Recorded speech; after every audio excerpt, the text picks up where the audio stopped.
How to change language in WhatsApp business. Hello everyone, welcome to another tutorial. In this video, I'll show you how you can change language in WhatsApp business. So how do you go about this? The first step is to launch the application on your device. After launching the WhatsApp business application, then move to the top right corner of the screen, click on the three vertical dots that you can see there.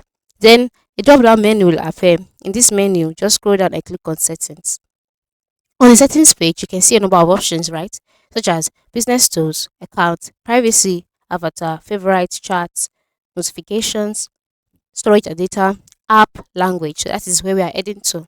So click on app language. Then you can see a number of languages that will be displayed. We have English, we have Africans, we have different kind of languages. Okay, so you can just go ahead to select the one that you want, and after selecting the language of your app would also be updated and change to that particular language that you have chosen. Okay, so for me, I'll just maintain English and leave it that way. So for you, you can go ahead to change it to whatever you want to. So I hope this is clear, and I hope I've explained well. So this is how to go about it. If I have explained well, ensure you subscribe, you like this video, and then recommend this video to your friends and family that you know need it.